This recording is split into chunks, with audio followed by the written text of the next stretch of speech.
Terima kasih Ustaz Zahidin, MC kita yang luar biasa. Baik Ustazah yang dirahmati Allah, Assalamualaikum warahmatullahi wabarakatuh.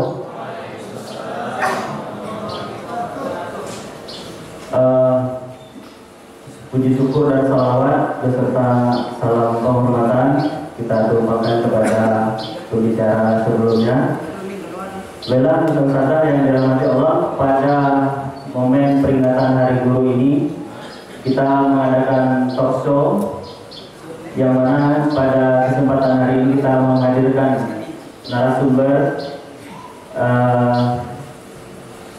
yang nantinya kita akan bercerita dan menggali inspirasi dari para narasumber kita dalam perjuangannya di dunia pendidikan.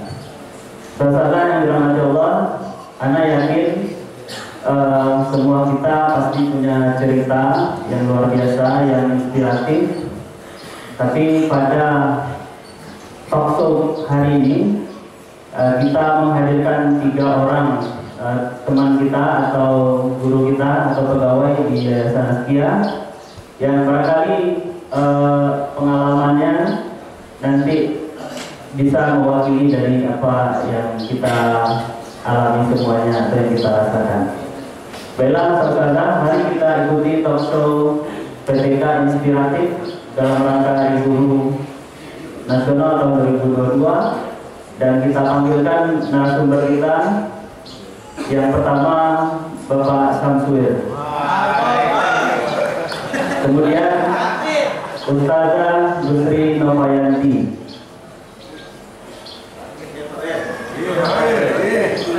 dan yang ketiga Ibu Mudariswati.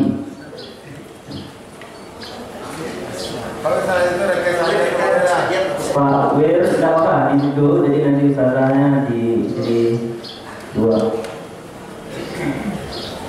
Ustazah Noma dan Bu Riz, silakan.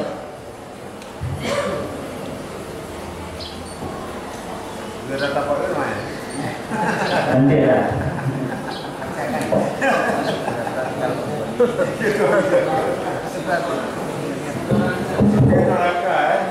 Itu Pak Wira, Masya Allah.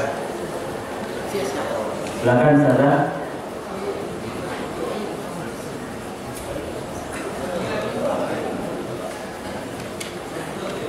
Silakan nulis. Selamat datang Bapak Ibu saudara. Baik, hadirin yang dirahmati Allah, langsung saja Ana akan membacakan kurikulum kita dari narasumber kita. Yang pertama Ustazah Pak Wir dulu ya.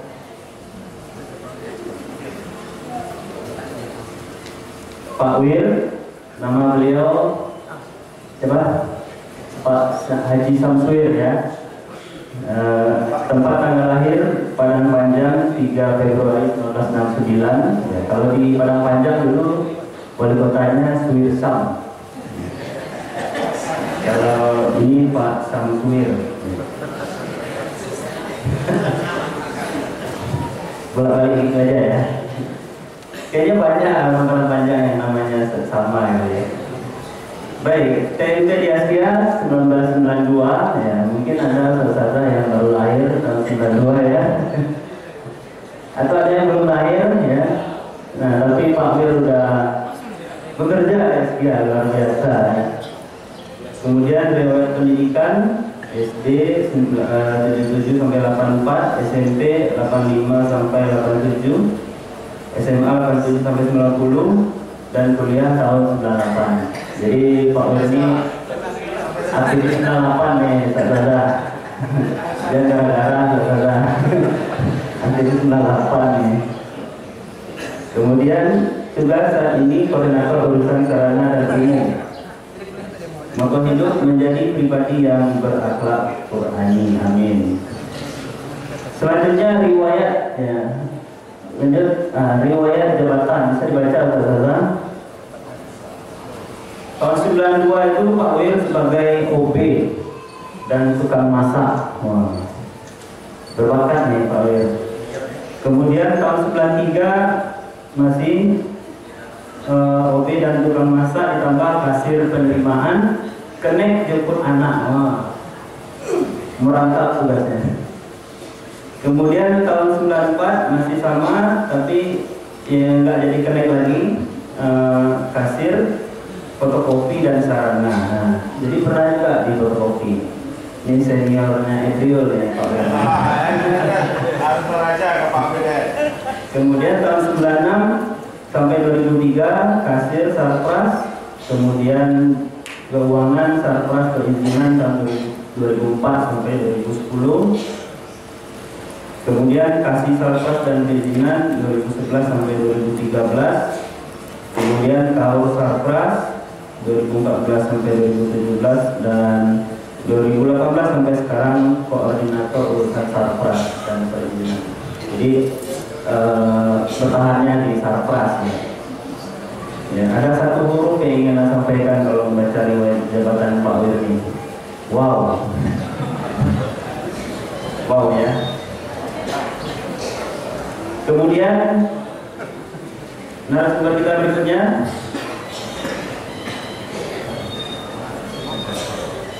siapa lagi ini? Agustri Novayanti ya. Sasa Agustri Novayanti atau Sasa Nova, tempat tanggal lahir Cincin 1 Agustus 74, TMT 2001. Kemudian pendidikan terakhir ekonomi Universitas Andalas, riwayat mengajar 2001 sampai 2003 itu mengajar Sempoa di semua kelas 1 sampai 6 SD. Jadi di SD dulu ada mapel Sempoa ya saudara. Saudara tahu Sempoa kan? Kalkulatornya orang Cina aja ya. Nah ini mahir nih saudara nih. Tapi ya sekarang nggak ada lagi ya SD belajar.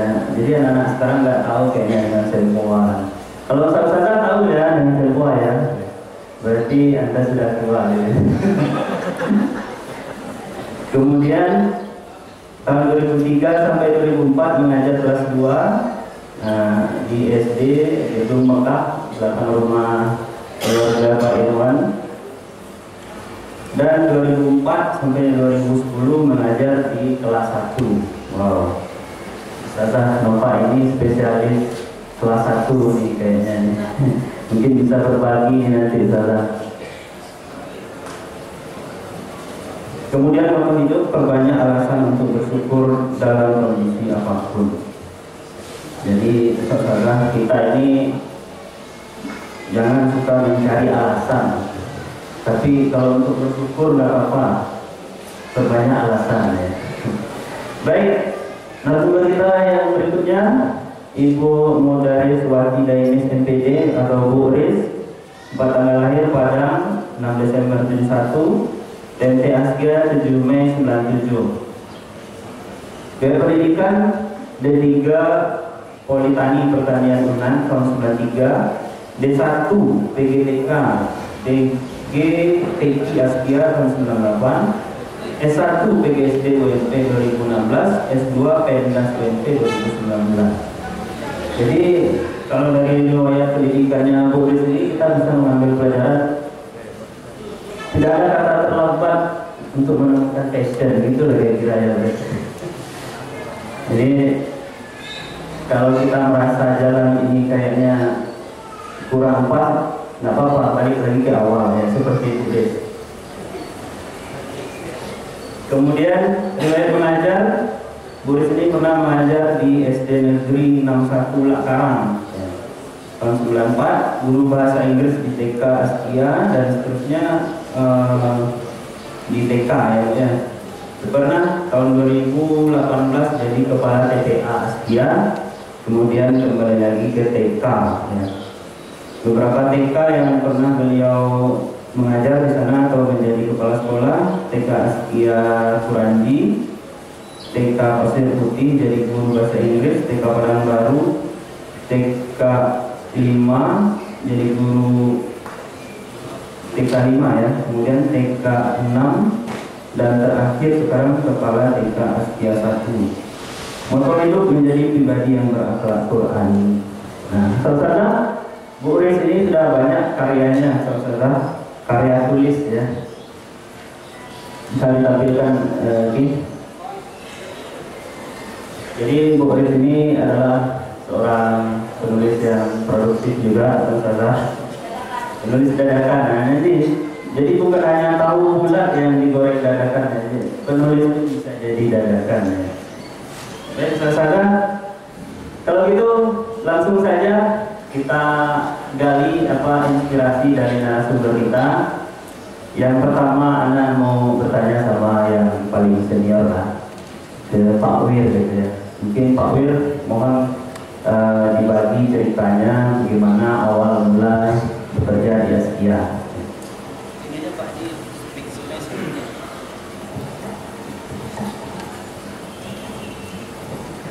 Assalamualaikum warahmatullahi wabarakatuh.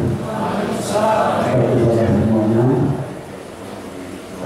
Alhamdulillah saya sekarang berada di Askia dari tahun 92. Pada saat itu masuk di tanggal 11 bulan Agustus tahun 92.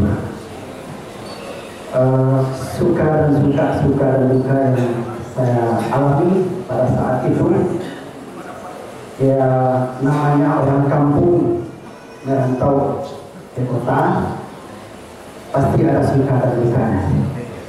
Jadi pada saat itu saya masuk di Askia, saya sebagai OB cleaning service sampai tahun 95 menjelang menikah dan akhirnya. Jadi saya menikah tahun 95 di bulan September. Tanggal 11 November 95. Itu pernikahan. Disitulah terakhir karir saya sebagai OB. Jadi 3 bulan berjalan, pada saat itu saya memang sempat putus asa bekerja di Askia. Sempat putus asa karena di tahun itu sangat sepi berpaparan. Sepi sekali di Jalan Damar itu. Jalan Damar itu sudah pindahan yang keempat Askia. Sebelumnya ada 3 tempat. Saya tidak mengalami lokasi tersebut. Jadi di 3 bulan yang pertama itu sempat menangis di Askia itu karena kondisi pekerjaan kita ditinggal di situ sendirian.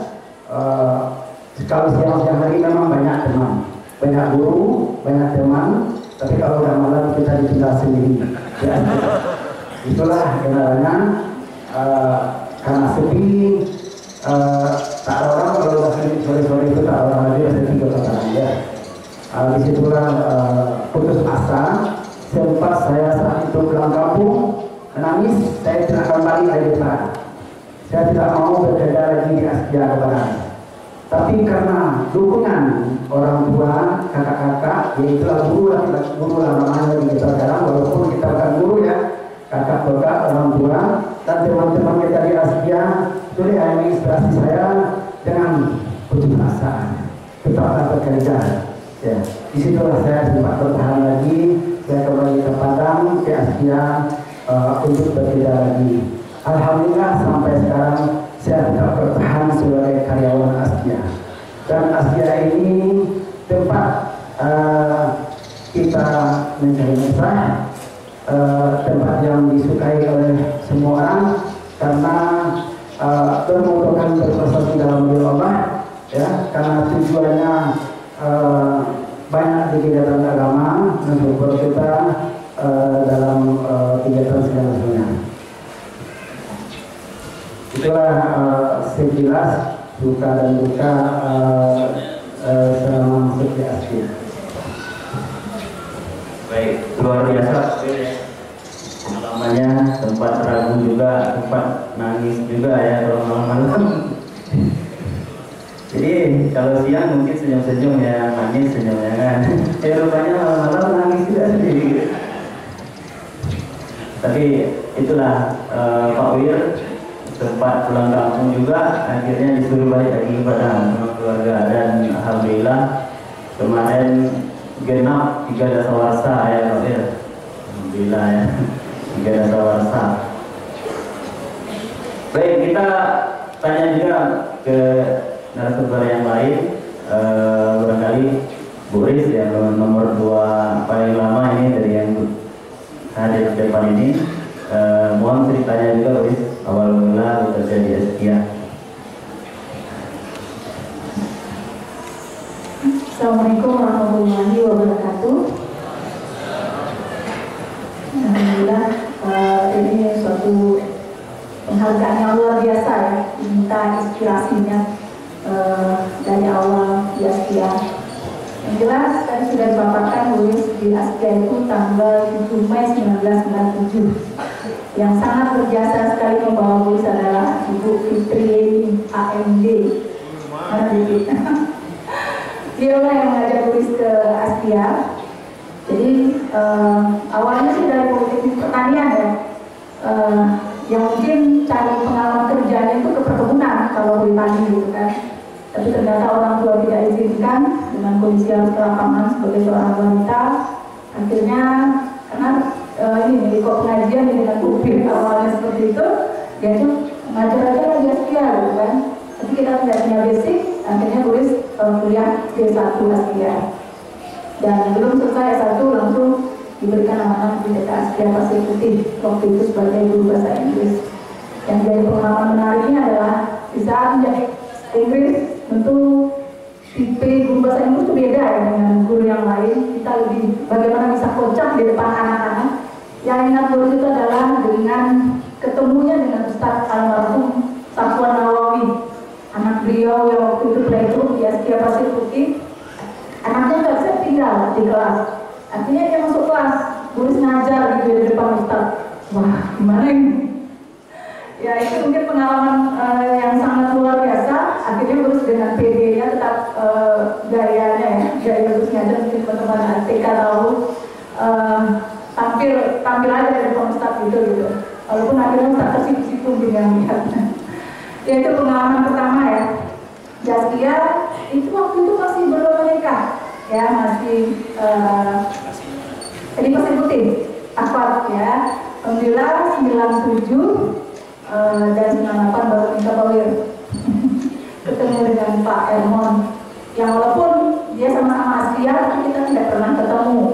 Itu luar biasanya ya. Askia ketemu Askia tapi tidak ketemu, diketemukan oleh jalur lain. Ya itu mungkin pengalamannya yang akhirnya 1 tahun baru di Pasir Putih, karena mungkin kita sudah pernah kuliah seperti itu ya, mungkin wawasannya beda dengan yang baru tamat. Dia diamanahkan menjadi kepala sekolah langsung di Kuranji 3 tahun atau 5 tahun.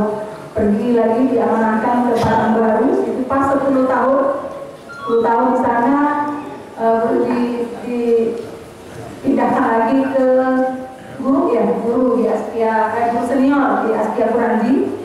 Setelah itu jadi kepala TPA, dia jadi guru di PAU 1 tahun pas pandemi. Itu yang luar biasa sekali menjadi guru ya saat itu. Momen yang tepat sekali itulah tadi, penulis dadakan. Oh di Askia 6 gitu ya, di Askia 6. Jadi 9 bulan cuma baru sengaja di Askia TK PAU di Askia 5 ya. Baru sempat ya 9 bulan mengajar, setelah itu kan daring karena pandemi. Inilah pengalaman menarik bagaimana dekat dengan anak-anak, dari sangat rugi sekali bagi guru-guru yang tidak bisa dekat dengan anak-anaknya. Luar biasa, ada sesuatu yang mereka dapatkan dari kita itu hilangnya lama sekali. Insya Allah seperti itu. Sampai saat sekarang mereka mungkin sudah kelas 2 SD ya, masih ada grup WA-nya dengan Ustazah Riznya seperti itu. Jadi kami masih berkomunikasi. Setelah itu di Askia 6 sebagai kepala sekolah hanya 1 tahun langsung Askia 6-nya tutup. Ya, tutup kenapa? Bukan karena bisa berekspresi di sana, tapi karena memang kontraknya habis dan anaknya sedikit ya, karena pandemi juga, dan akhirnya pindah ke Askia 1 kembali. Itu mungkin jadi pengalamannya, semoga bisa menginspirasi untuk kita semua. Baik, terima kasih Bu Riz. unik juga ya pengalamannya. Tahun selanjutnya ya Bu Res masuk ke Askia, dan ternyata suami Bu Res juga kerja di Askia dulu ya. Bagaimana Bu? Oh Mas, Mas itu biasanya orang terkenal Bu. Tapi nggak pernah ketemu nggak ada Bu Res ya. Ya jadi ibarat kata pepatah, asam di gunung, garam di laut, ketemunya di Askia juga. Ya. Baik, selanjutnya kita bisa juga cerita awal mula kerja di Askia dari Ustazah Nova kepada Ustazah Nova dijelaskan. Bismillahirrahmanirrahim. Assalamualaikum warahmatullahi wabarakatuh. Alhamdulillah sangat bahagia ya Bu ya. Sebelumnya minta maaf nih, mungkin kurang kondisinya, cuma karena panitia minta berbagi ya berbagi. Karena ada nggak punya apa-apa gitu kawan-kawan, ada nggak punya kayak Luri gitu. Ya banyak tidaknya gitu, cuma anda hanya menyampaikan berbagi saja. Anda awalnya masuk ke sini itu mendapat informasi dari murid bahwa di Padang itu ada sekolah Askia yang keren gitu. Anda merantau ke Payakumbuh, tamat kuliah, pernah mengajar semua dari Payakumbuh dulu. Dapat informasi tentang Askia, jadi Askia itu benar-benar wow. Jadi Anda sangat penasaran, Anda ke Padang coba melamar gitu. Alhamdulillah diterima oleh Ustaz Makum. Dengan diperkenalkan di depan wali murid banyak waktu itu ingat disampaikan di situ. Nah bapak-bapak ibu-ibu mulai tahun depan anak kita akan belajar semua. Seperti itu dengan Ustazah Nova. Tapi beliau agak dulu sebenarnya dari ekonomi. Jadi saya belajar pelan-pelan di sana.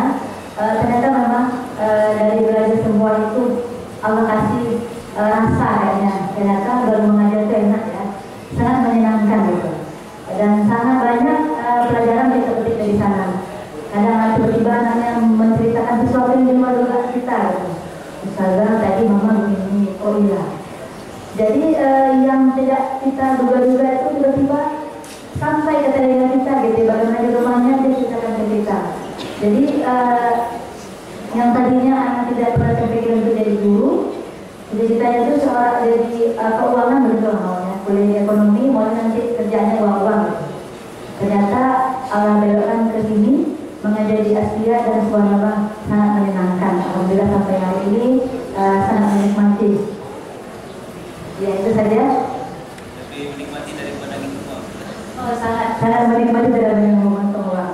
Pernah juga anak sekali waktu menggantikan Pak Saiful di pusat pendidikan uang gitu kan. Waktu itu masih ada Pak Masih di sini. Anak ditunjuk menggantikan Pak Saiful karena ke luar negeri. Anak coba di sana setahunan ada. Cuman mungkin anak ada PKSO di mengajar. Dipindahkan anak ke komputer yang menerima uang gitu. Akhirnya ketika ketemu Pak Moklasena membana, Ustaz anak membana, anak nggak mau lagi di sini. Anak mau ke kelas saja lagi. Ya habiskan setahun ini dulu lah. Akhirnya alhamdulillah bisa di kelas lagi. Seperti itu Ustaz dan kawan-kawan. Luar biasa ya. Baik saudara, itu cerita awal dari teman-teman kita, apa namanya, guru-guru kita. Bagaimana cerita awalnya di Askia ya. Nah, Ana mau balik lagi ke Pak Wir nih. Pak Wir ini kan bisa dikatakan orang lama gitu ya, produk lama gitu kan. Pak Wir ini juga ketua Rangga Askia ya saudara. Saudara yang penasaran Rangga itu apa, nanti bisa tanya sama Pak Wir. Yang berminat daftar juga boleh gitu ya. Tanya syarat-syaratnya apa ya.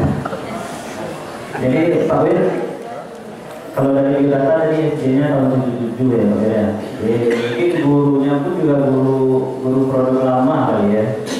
Ya mungkin dari kalau kata orang guru-guru lama itu lebih apa, lebih berkesan ya gitu. Mungkin ada kesan yang bisa Pak Wir bagi dari mungkin salah satu aja dari guru selama Pak Wir bersekolah gitu.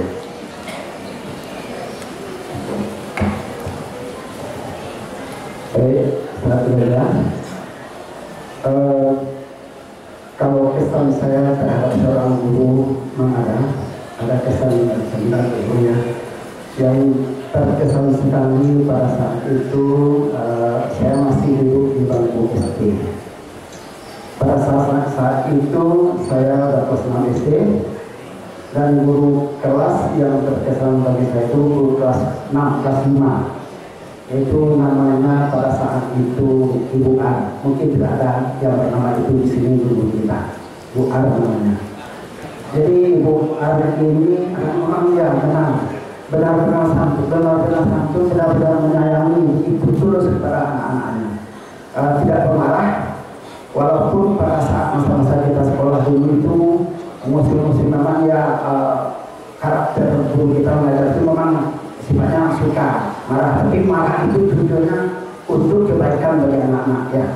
Kalau tidak ada marah guru-guru tersebut mungkin kita tidak bisa seperti ini. Tapi sekarang marah kepada anak itu tidak boleh. Tapi saat itu, di saat kita sekolah itu marah itu sudah biasa. Bahkan kita dimarahi, dilempar dengan papan, dengan drone, dengan apa itu sudah biasa. Sudah biasa kita hadapi di sekolah. Tapi karena itu yang mengantar kita itu karena kasih sayangnya kepada kita supaya kita menjadi anak yang maju di masa depannya. Pada saat itu guru tersebut ya di tahun saya kelas 6 SD tersebut maklumlah kalau di kampung sekolah SD di kampung pada saat itu pada umumnya ada pentas panggungnya, ada panggung. Dan sekolah saya itu di SD pada itu sudah sekolah lama, ada panggung dan dirobohkan sekolah pada saat itu. Pada saat dirobohkan kita sebagai siswa disuruh goro sama guru-guru kita bersama. Jadi saya pun ikut goro bersama dengan teman-teman. Dan di saat kelas 6 tersebut, waktu saat guru tersebut saya dapat kecelakaan. Ya, orang menjelang ujian akhir, kecelakaan saya dengan teman-teman waktu membuang-buang puing di sekolah. Sebagai kerajaan ya, saat itu kita berdua, yang teman ini sudah melepaskan kerajaannya dan saya masih megang kerajaannya. Akhirnya saya tertarik oleh kerajaan, ditunggu oleh tangan saya ini oleh beton pecahan. Pecah pada pecah tangan saya ini. Dengan pertolongan ibu inilah, Ibu Ar inilah saat itu yang sangat sayang dengan saya. Dan ibu ini tidak pemarah sama sekali, tidak pemarah sama anak-anaknya dan sangat sayangnya. Saat itu guru-guru ini kan tidak seperti sekarang, tidak pakai limbah, hanya pakai selendang panjang saja. Yang di sini, yang pada saat jatuh itu saya langsung dikejar, langsung beliau menangis dan diangkatnya saya, diikatnya tangan saya pakai selendang. Itulah sejarah terkesan bagi saya, guru yang sangat sayang kerja. Terkesan langsung diikat tangan saya pakai selendangnya, dilarikan ke tempat berurut. Sampai 3 kali urut saya tak buat lagi. Akhirnya terakhir berurutnya sampai sekarang kan saya tidak sempurna tumbuhnya. Itulah kesan saya pada guru pada saat itu. Sebenarnya guru-guru di SD itu sangat-sangat banyak pada anak-anaknya. Walaupun dia marah kepada kita, marah itu ada efeknya kepada kita di akhir. Walaupun kita sempat dilempar, sempat dipukul, ya, tapi ada efeknya kepada kita. Ada hasilnya kepada kita sebagai seorang anak ini. Terima kasih. Kita informasi terhadap guru yang baik, terima kasih Pak Wir. Jadi saudara, guru yang berkesan bagi Pak Wir adalah guru yang penyayang. Jadi rasa guru yang berkesan itu salah satunya memang yang penyayang, kemudian yang pengirang juga mungkin berkesan ya. Dan mungkin yang ketiga yang pelawak ya. Kalau ada guru yang pelawak itu berkesan banyak. Baik, kita lihat juga dari Boris cerita guru yang berkesan selama sekolah. Ya, jadi ini tantangan untuk kita di sini semua seorang guru. Yang jelas pengalaman guru sendiri ya dengan guru ya guru SD mungkin yang paling berkesan. Jadi kesan guru itu ada hanya 2. 1 pengirang, 2 penyayang, ketiga pelawak. Nah, baru nih 3. Jadi 2 itu yang selalu akan kita sebagai seorang guru yang memberikan apa namanya, yang kesannya yang akan kita berikan kepada anak-anak didik kita, gitu ya. Jadi hanya buat saja satu yang selalu harus ingat adalah saat guris pada membantu menolong teman menjawab soal ujian ya. Jadi ada teman di belakang ini dia colek-colek, terus tolong apa bantu gitu kan. Karena kita saking ngelok sama teman, jadi bantu gitu. Hero-nya adalah Pak namanya, Pak Jamaluddin. Langsung dia marah, langsung dicubit pusar dulu. Iya, soalnya terkejut kan. Iya, kenapa dibantu temannya gitu kan? Langsung di ayat yang sangat berkesan sekali, baru sekali ini, jangan pusar, maaf ya, pusar dicubit gitu. Saya itu belum pakai kita. Ya seperti itu yang sangat berkesan sekali. Jadi memang salah kita ya memberikan jawaban ke teman, padahal kita merasa sangat menjadi berjasa sekali kan membantu teman gitu. Padahal ini tidak baik ya, dan bisa juga kita ajarkan kepada anak-anak didik kita. Itu yang berkesan yang pembicaraan tadi gitu.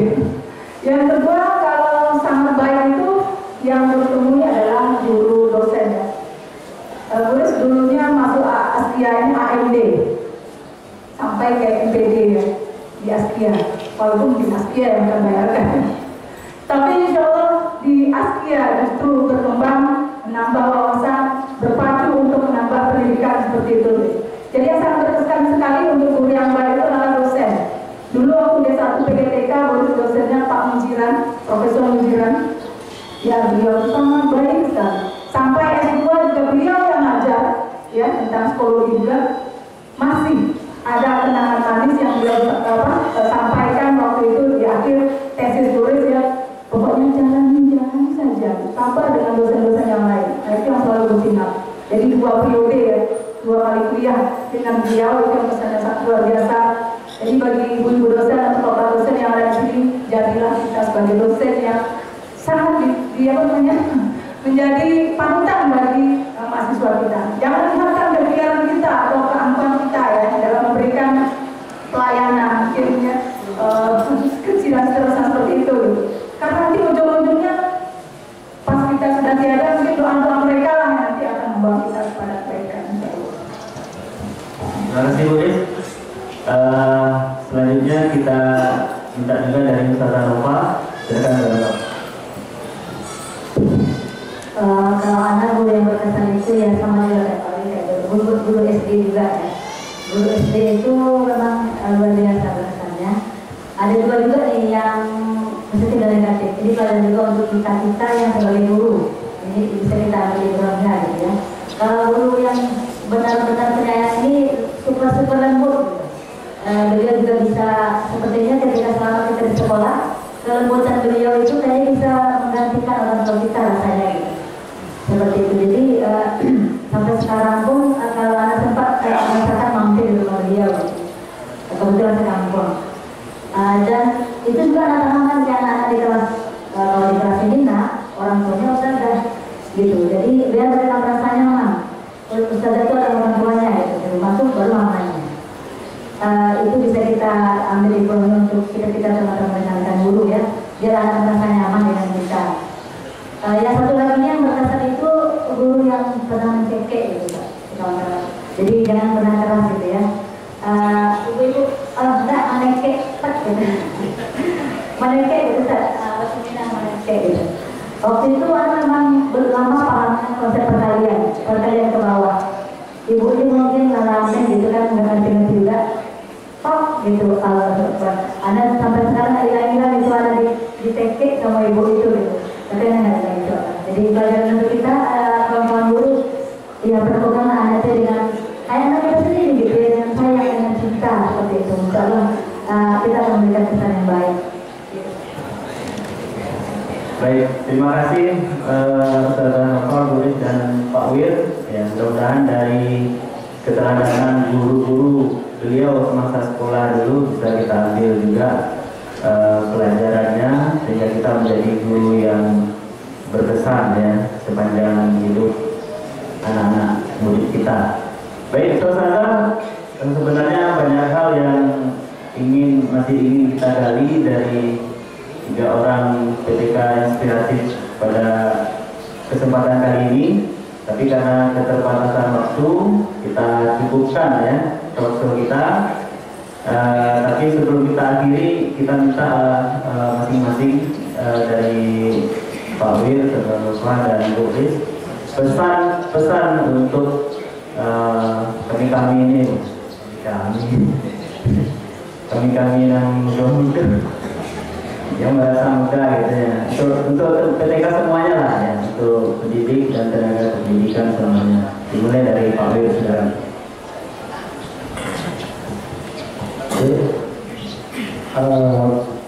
Pesan dan kesan dari saya, walaupun bukan sebagai seorang pendidik, tapi pendidik itu tidak selalu berdiri di depan kelas, tidak di depan pendidik sebagai pemimpin atasan kita pun juga sebagai pendidik.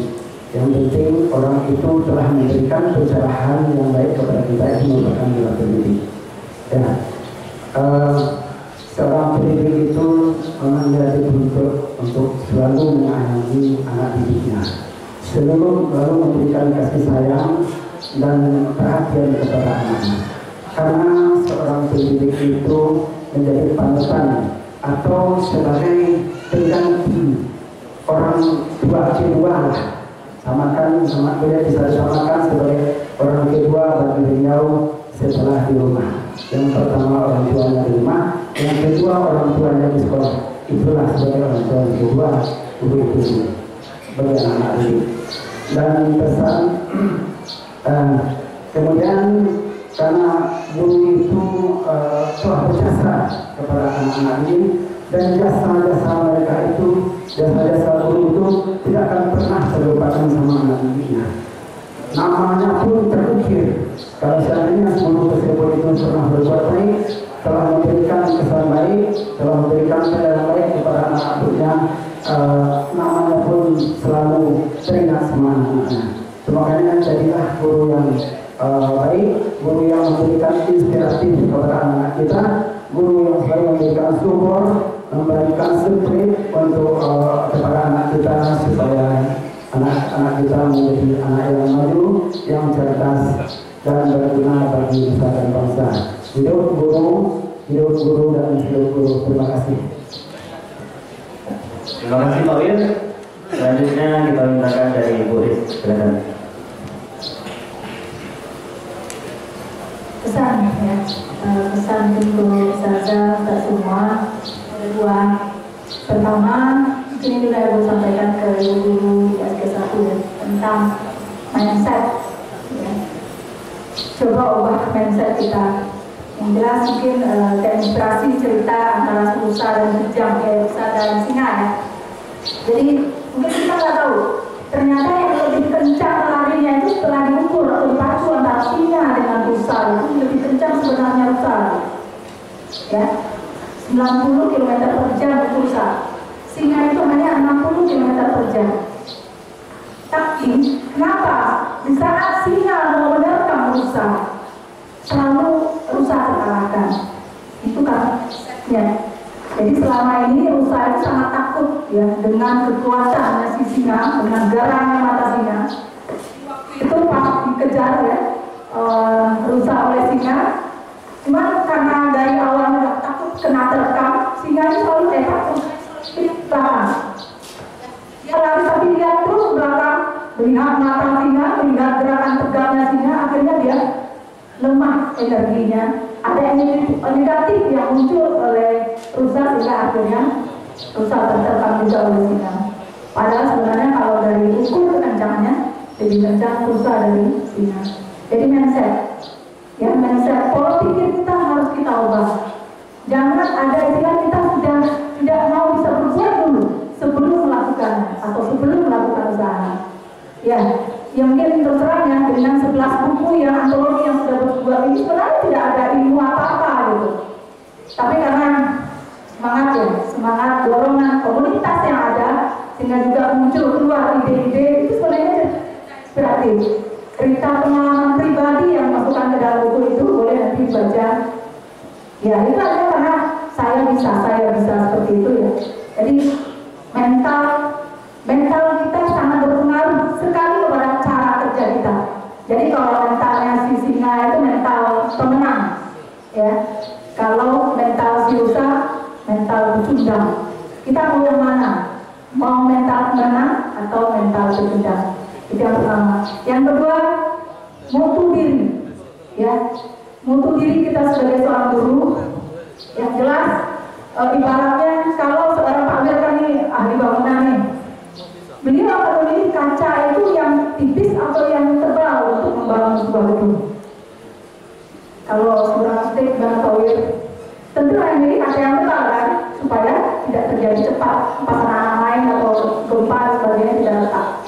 Tapi kalau seorang aktor laga, ya aktor laga itu akan memilih kaca di gedung film yang akan perancangan itu adalah kaca yang tipis sehingga mudah dipecahkan. Itu kalau bagi sutradara, ya sutradara aktor laga gitu. Itu bedanya dengan mutu kita. Jadi mungkin di situ ya mungkin kita sekarang posisinya adalah sebagai seorang pendidik. Tentu mutu diri kita itu akan mencerminkan bagaimana kita mensikapi kondisi lingkungan yang ada. Kalau kita berhadapan dengan orang tua yang galak, tentu kita harus profesional juga menghadapinya dengan ketenangan, gitu. Atau mungkin mengatasi anak, ada cara-cara tersendiri yang baik kita lakukan. Ya itu dua ya yang harus sampaikan ke saudara semua, semoga juga menginspirasi bertulis. Jangan pernah menyerah, teruslah bermimpi, teruslah berkarya. Jangan pernah berhenti, teruslah menyatakan kenapa, ya. Jangan pernah menyerah, teruslah bermimpi, teruslah berkarya. Yang jelas, percayalah atas kekuatan idemu, imajinasimu dan kerja kerasmu untuk mengubah dunia pendidikan di Asia lebih baik. Allahu Akbar. Itu mungkin yang bisa saya sampaikan. Wassalamualaikum warahmatullahi wabarakatuh. Terima kasih Bu. Selanjutnya kita minta pesan dari Ustaz Nova. Pesan untuk kawan-kawan dulu di hari istimewa ini ya. Anda ini mungkin sudah dilaksanakan, mungkin sudah sering juga didengar mungkin, terutama untuk yang akhir-akhir zaman gitu ya. Kita sama-sama tahu berapa angka-angka kita itu yang sampai mana. Jadi jangan pikirkan rezeki gitu. Kalau kita punya harapan, kalau kita punya suatu rencana, insya Allah akan memudahkan gitu. Kalau terkendali di situ, yang penting ayo kita tekuni, kita fokus di passion kita. Kalau kita seorang guru, ya udah kita nikmati, kita cintai profesi kita jadikan diri kita sebagai guru, benar-benar guru gitu ya. Kita pantaskan gitu kawan-kawan, kita pantaskan diri kita untuk benar-benar menjadi seorang guru yang bisa ditiru oleh anak-anak kita. Insya Allah urusan dunia, percayalah Allah akan selesaikan semuanya. Yang tidak kita minta pun akan Allah selesaikan insya Allah. Sekian saja, mohon maaf. Assalamualaikum warahmatullahi wabarakatuh. Ya, luar biasa sekali ya untuk sana. Pesan-pesan pelajaran yang disampaikan oleh narasumber kita, dan dapat kita ambil manfaatnya. Akhirnya ya kita sampai di ujung talkshow kita pada pagi hari ini. Saya mohon maaf atas segala kekurangan. Terima kasih kepada narasumber kita, Pak Wir, Saudara Nova, Furis. Semoga kita semua dapat terus sesuai dengan tema Hari Guru, terus berinovasi mendidik generasi robbani. Terakhir sebelum kita tutup talkshow ini, kita akan berikan cendera mata untuk masing-masing narasumber. Minta tolong Rafli diberikan oleh ketua yayasan.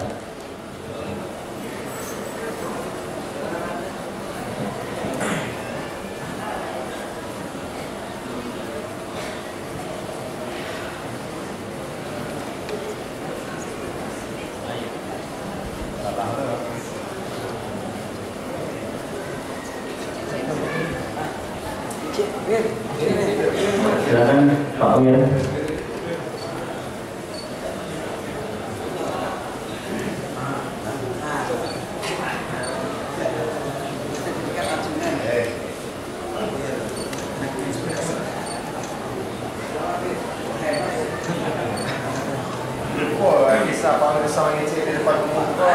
Selanjutnya cara apa?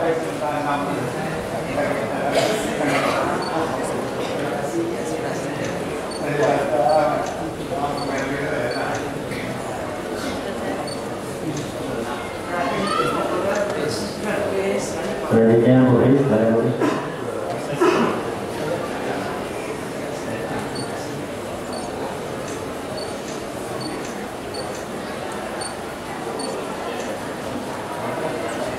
Baik, terima kasih Pak Datuk.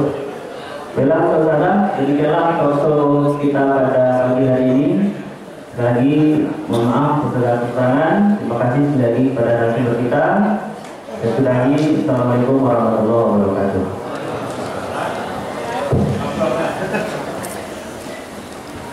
Alhamdulillah, puji dan syukur kehadirat Allah Subhanahu wa taala atas segala karunia yang Allah limpahkan, atas segala rezeki yang telah kita pergunakan, dan atas segala kenikmatan hidup yang kita rasakan.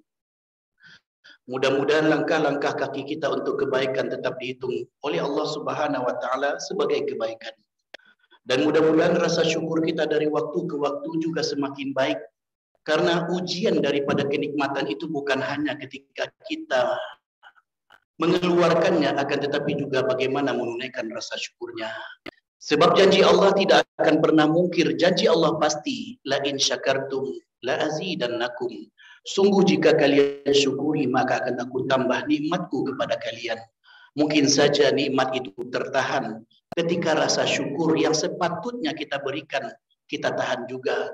Maka pandai-pandailah untuk memperbaiki rasa syukur, karena kita terlalu sering diingatkan untuk memperbaiki rasa syukur. Siapapun yang tampil di atas podium untuk menyampaikan ceramah ataupun khutbah, siapapun yang menyampaikan tausiah selalu mengingatkan kita untuk memperbaiki rasa syukur. Bahkan kita sebagai guru juga sering mengingatkan anak-anak didik kita untuk selalu memperbaiki rasa syukur. Maka janji Allah mudah-mudahan kita raih, dan janji Allah mudah-mudahan dimudahkan kepada kita bersama. Kemudian salam serta salam kepada qudwah dan uswah sana kita, yaitu Nabi Muhammad sallallahu alaihi wasallam. Allahumma salli wa sallim alaihi. Nabi yang kita cintai dan Nabi yang kita sayangi, dan tidak pernah ada cinta dan sayang dalam hidup ini kecuali ada bukti. Siapapun yang mengaku cinta dan sayang pasti nampak buktinya dalam kehidupan. Kalau tidak nampak buktinya, maka cintanya adalah cinta palsu. Kalau kita mengaku cinta kepada agama ini, kalau kita mengaku cinta kepada Rasulullah SAW, lisan ini akan sering menyebut namanya, dan kita pasti akan membela kehormatannya. Yang sama kita hormati yayasan yang hadir pada saat sekarang ini, dan juga seterusnya kepada yayasan yang juga hadir, yang sebutkan satu persatu, dan terkhusus kepada Al-Akhillah. Kalau saya depan Ustaz malah susah saya ngomong, hilang ilmu saya. Teman seperjuangan sejak MAPK dulu sampai sekarang, tapi beliau memang lebih dari saya. Jadi kalau saya memandang ke depan beliau, menggeletek kaki beliau gitu. Ya. Kalau untunglah di atas podium, kalau di atas podium kelihatan nanti getar-getar podium tersebut. Alhamdulillah, tadi saya kalau seandainya di ruangan terbuka auditorium, pasti di atas podium, maka akan nampak getar-getarnya. Tapi karena duduk tidak terlalu nampak, insyaallah. Tapi ada juga baiknya. Kalau salah saya ada yang menunjukkan saya nanti, insyaallah. Baik, ikhwah fillah, guru yang dirahmati Allah, satu kebanggaan kita berada pada soft ini. Soft di mana ketika kita bekerja pada saat yang bersamaan kita mengulang pahala. Pada kesempatan ini saya tidak secara khusus membahas tentang guru, ya, dan juga tidak khusus membahas tentang ayah, walaupun banyak hari ayah, hari ibu, hari apa, ya. Mungkin saya khusus dengan poin yang mungkin kita bisa cermati bersama. Hadirin hadirat yang dirahmati Allah, kita sering menyebutkan tentang Muhammad Al-Fatih. Muhammad Al-Fatih seorang pemimpin luar biasa. Pada umur 20-an beliau telah membuktikan beliau layak untuk menjadi seorang panutan. Beliau layak dengan prestasi yang luar biasa. Prestasi yang diakui oleh Nabi Muhammad SAW jauh sebelum beliau lahir. Prestasi yang dikatakan dalam hadisnya la tuftahanna al-Qustantiniya fa ni'mal amiru amiruha wa ni'mal jaysu zalikal jaysh. Sungguh akan dibuka Konstantinopel.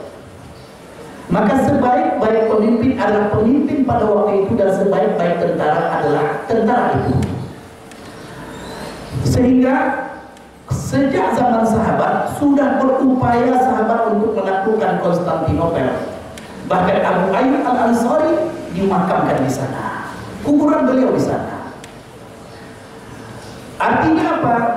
Semua sahabat ingin merealisasikan apa yang diberikan kabar gembira oleh Rasulullah SAW. Kalaulah kita ikut pada waktu Konstantinopel itu ditaklukkan, mau sebagai pemimpin ataupun sebagai tentara, jaminan Rasulullah SAW adalah fani'mal jayshu dzalikal jaysh, fani'mal amiru amiruha wa ni'mal jaysu dzalikal jaysh. Sebaik-baik pemimpin adalah pemimpin pada waktu itu, dan sebaik tentara adalah tentara itu. Jaminan luar biasa. Oleh karenanya kalau seandainya ada yang membuka Muhammad Al-Fatih, maka cukuplah sampaikan hadis ini kepadanya. Tapi kadang-kadang kita lupa. Kita sering membicarakan tentang prestasi, tapi kita lupa bahwasanya untuk mencapai hal tersebut ada persiapan yang luar biasa yang disiapkan oleh seorang Muhammad Al-Fatih. Kita sering membicarakan tentang sesuatu yang mulia, tapi kita lupa bahwasanya untuk mencapai kemuliaan tersebut ada yang perlu disiapkan. Kadang-kadang kita membicarakan tentang hasil, tapi kita lupa dengan proses. Oleh karenanya siapapun kita mesti punya cita-cita tinggi. Jangan pernah biarkan hidup kita tanpa ada cita-cita tinggi. Sebab kenapa? Karena begitulah Rasulullah SAW mengajarkan kepada kita, idza sa'altallaha fas'alillah jannatal firdaus. Kalau engkau minta kepada Allah surga, mintalah surga yang paling tinggi. Itu surga al-firdaus. Kalau dengan kemampuan kita yang sekarang ini, apakah mungkin kita akan mencapai surga yang paling tinggi? Jujur, berat. Kalaulah tidak kita sebut mustahil. Akan tetapi begitulah Rasulullah mengajarkan kepada kita, kalau ingin surga, mintalah surga yang paling tinggi. Kita kembali ke cerita tadi. Muhammad Al-Fatih, kelebihannya di antara yang sampai kepada kita adalah sejak zaman akhir baliknya, beliau gak pernah meninggalkan sholat malam walaupun hanya satu malam. Kalau kita ingin bercerita tentang keutamaan, maka kita bercerita tentang bagaimana seseorang menghiasi dirinya.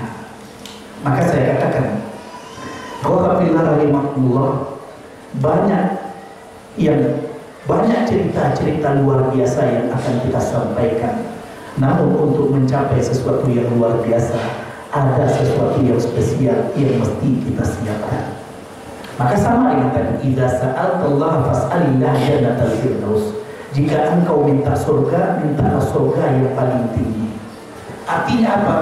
Kalau orang bercita-cita, saya ingin jadi dokter, saya ingin jadi teknokrat, tapi kemudian dia sejak pagi sampai siang sampai malamnya dia berada di rumah saja, tidak berusaha, maka itu namanya cita-cita kosong. Maka begitu juga kalau kita punya cita-cita ingin menjadi guru bagi anak-anak yang handal, anak-anak yang akan menjadi pilar peradaban, maka ada yang perlu untuk kita persiapkan. Yakinlah, walaupun amal-amal kita tidak bisa diapresiasi oleh orang, tidak bisa dikalkulasi oleh hitungan matematik yang ada di permukaan bumi, maka yakinlah apa yang kita lakukan tidak akan pernah tidak tercatat pada hitungan langit. Oleh karenanya, wa'afillah rahimahullah, betapa banyak orang-orang baik yang menyembunyikan kebaikannya. Kadang-kadang baru diketahui kebaikannya ketika mereka telah meninggal dunia. Oleh karenanya, kalau nama kita tidak pernah disebut oleh orang lain, jangan pernah merasa khawatir selagi nama kita masih tercatat di catatan Allah Subhanahu wa taala. Contohnya Zainal Abidin rahimahullah. Ya, cucu daripada Ali bin Abi Thalib. Ketika Zainal Abidin masih hidup, penduduk Madinah tidak tahu siapa yang memberikan makanan yang diletakkan di rumah orang-orang miskin setiap malamnya. Jadi setiap paginya orang miskin ketika keluar membuka pintunya ada makanan di depan rumahnya, tapi mereka tidak tahu siapa yang memberi. ketika Zainal Abidin sudah meninggal, maka berhentilah makanan-makanan tadi.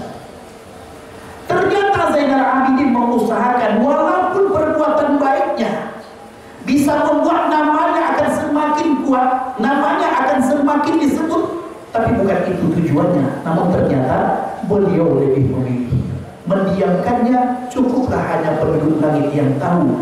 Namun setelah beliau meninggal, nama beliau tetap semerbak. Sebab kenapa? Apapun yang kita lakukan karena Allah, tidak akan ada yang sia-sia. Maka begitu juga guru. Guru sering dikatakan sebagai pahlawan tanpa tanda jasa. Walaupun kayaknya terlalu kikir kita kalau hanya guru. Masukkan dosen ada satu. Ya, masa kami yang dosen tidak dapat, ya.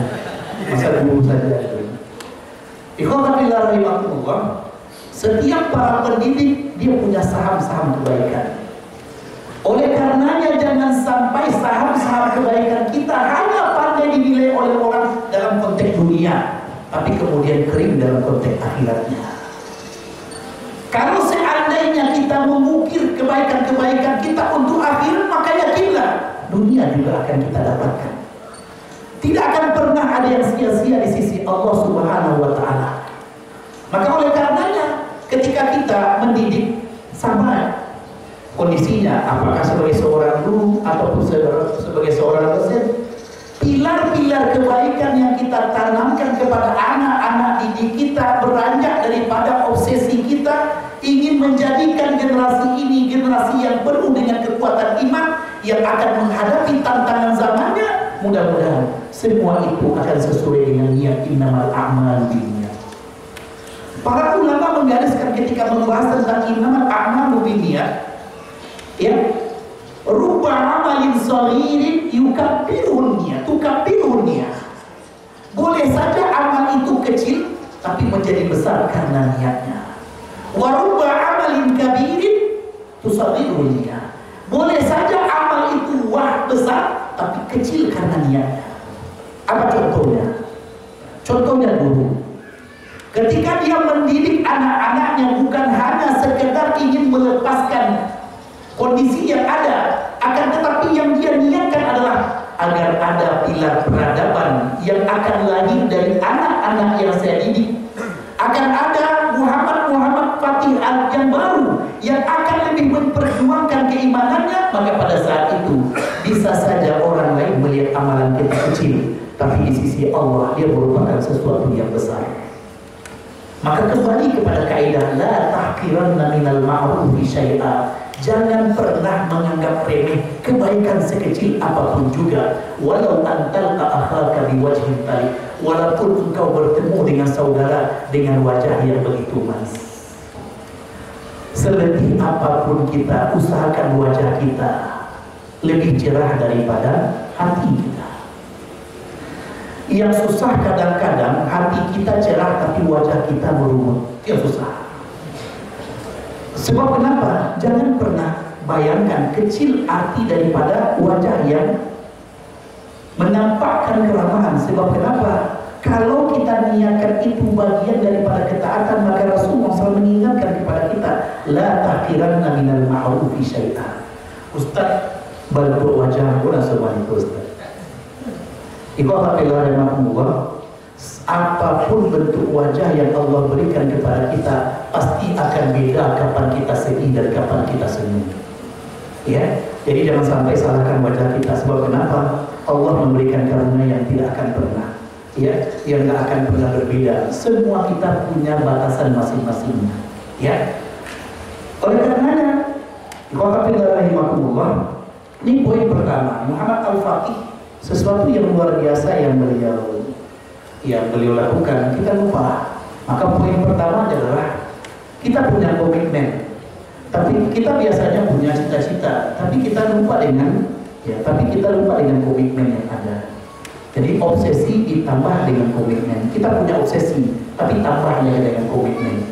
Obsesi kita ingin menjadi Muhammad Al-Fatih, tapi komitmennya adalah beliau menjaga salat malamnya. Maka kita perlu menjaga seperti itu. Komitmennya kita ingin menjadi seorang yang dijanjikan surga oleh Rasulullah SAW. Ketika beliau tidur, Sebelum beliau tidur, beliau maafkan semua orang yang bersalah kepadanya, walaupun orang lain tidak minta maaf kepadanya. Jangan pernah bayangkan, oh itu kan zaman Nabi ya Ustaz. Semua kita pasti akan mendapatkan bagian masing-masing. Begitu juga Bilal. Yang luar biasa dari sahabat adalah mereka ketika tahu dengan kondisi mereka tahu titik mana kelebihan yang bisa mendapatkan ridho Allah.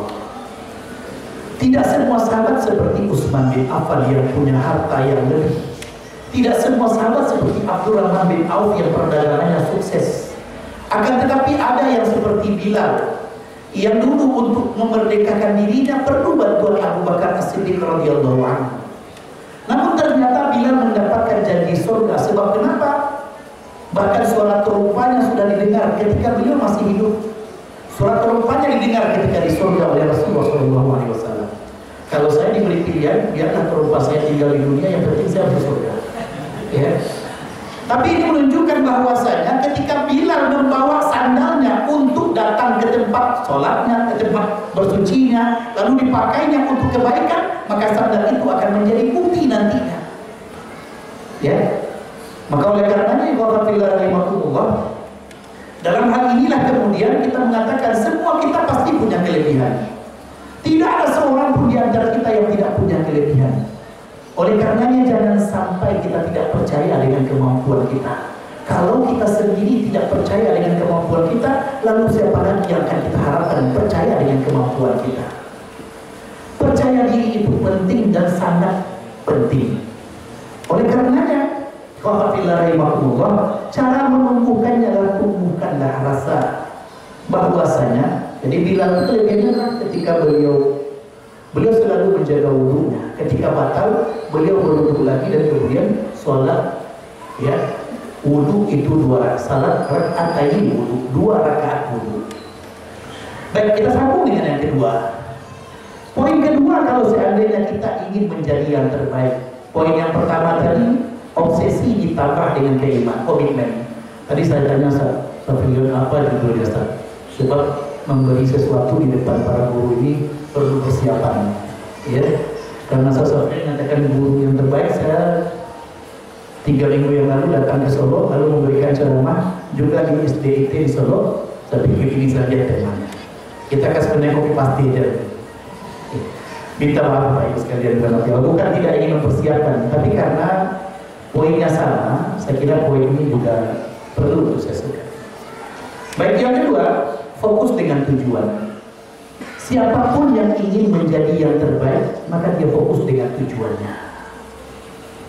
Pertanyaan pertamanya, kenapa kita ingin menjadi guru?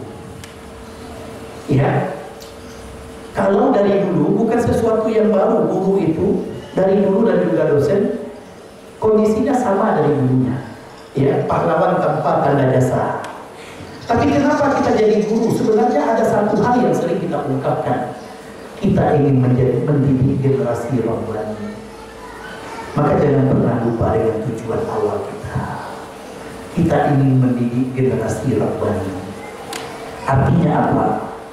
Jadikanlah tema ini sebagai tema ketika kita berinteraksi dengan anak didik kita. Ketika berhadapan dengan seseorang anak yang mungkin melakukan kekhilafan, yang mungkin melakukan kesalahan, maka fokuslah dengan tujuan kita. Hati guru mana yang tidak akan sedih ketika dia melihat anak yang dibesarkannya, dididiknya, namun ternyata ada sikap yang salah daripada anak tersebut. Semua kita pasti merasakan hal yang sama karena kita adalah guru. Akan tetapi di balik itu kita juga belajar ketika Rasulullah SAW ingin membetulkan seseorang, maka beliau fokus dengan tujuannya. Apa contohnya? Suatu ketika seorang pemuda datang kepada Rasulullah SAW sambil mengatakan, ya Rasulullah, izan li fi zina. Wahai Rasulullah, izinkan aku berzina. Saya nggak tahu kalau seandainya ada murid datang kepada guru pada waktu sekarang ini, ada keponakan datang ke mama sekarang ini, ada anak datang kepada ayah ibu sekarang ini, lalu bilang, saya izinkan saya berzina. Kira-kira anak karape. Tanpa kecil di muka ya, kecil di belakang cubit, ya. Maka apa yang dilakukan oleh Rasulullah SAW, dan pada usia anak SMP ke atas. Anak-anak yang ingin diakui eksistensi dirinya.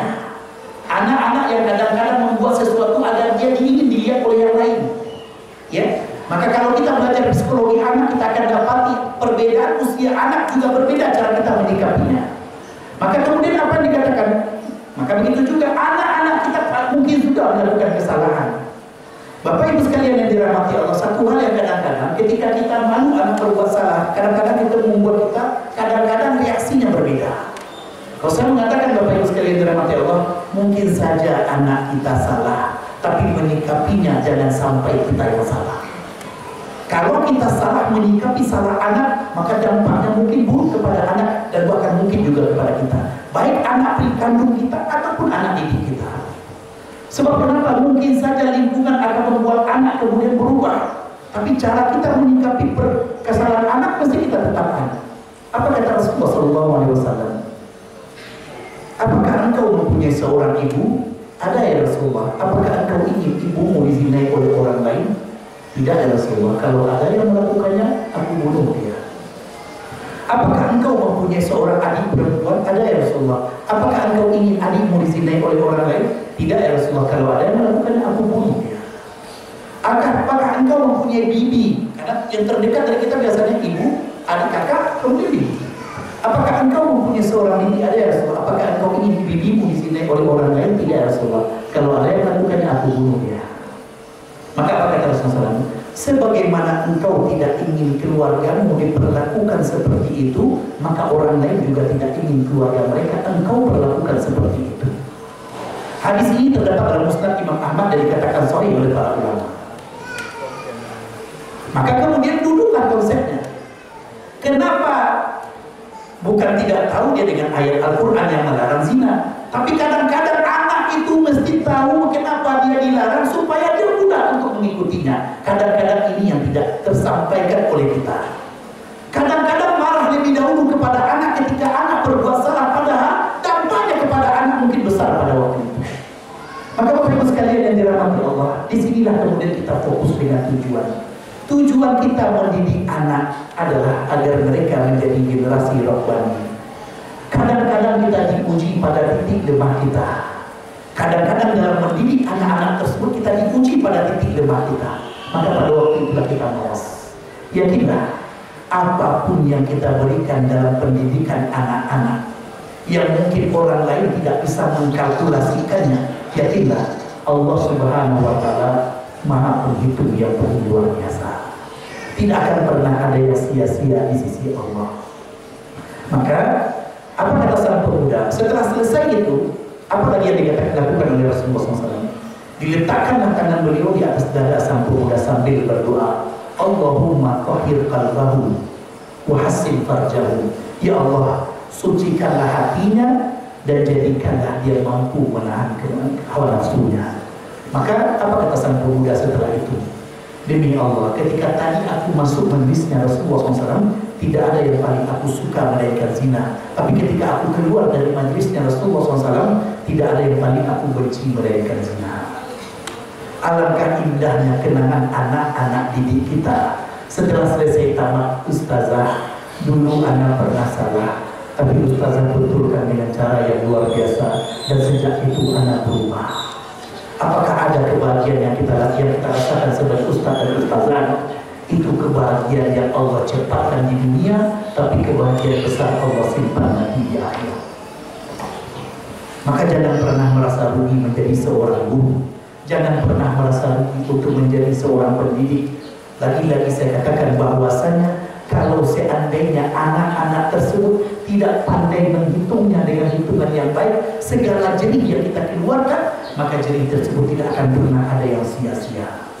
Namun kalau seandainya kita tidak menikmati apa yang kita lakukan, khawatirnya dunia kita tidak dapatkan, akhirat apakah lagi.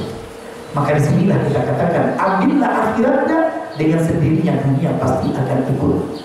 Tapi kalau seandainya dunia yang kita ambil, yakinlah akhirat tidak akan pernah ikut. Sebab Allah tidak mau dipersekutukan, bahkan hanya dalam masalah niat pun Allah tidak mau dipersekutukan. Maka fokuslah dengan tujuan kita. Ketika kita fokus dengan tujuan, maka pada saat itu kita akan merasakan kenikmatan. Ya, satu hal yang tadi kita katakan, cara merubah anak, ya, pada usia yang berbeda, mungkin secara teorinya kita sudah tahu, tapi coba kita praktekkan. Bapak Ibu sekalian yang dirahmati Allah, hadirin hadirat yang dirahmati Allah, kita akan berhadapan dengan anak-anak yang dinamis. Sebagaimana mereka berbuat kebaikan, kadang-kadang mereka berbuat salah. Jangankan mereka, jujur kita kepada diri kita sendiri. Kalau kita juga melakukan hal yang sama, kalau ada maksiat yang kita lakukan, apakah pernah kita melakukan maksiat? Pernah. Tapi Allah as-sattar, Allah Maha mengetahui, Allah Maha menutupi. Tidak semua kesalahan kita dinampakkan kepada orang lain. Kalau setiap salah itu punya titik di kening-kening kita, maka saya akan katakan semua kening kita pasti akan hitam. Sebab kenapa? Karena kesalahan itu terlalu banyak. Tapi Allah as-sattar, Allah Maha menutupi, sehingga tidak semua salah dan hilang kita akan nampak oleh orang lain.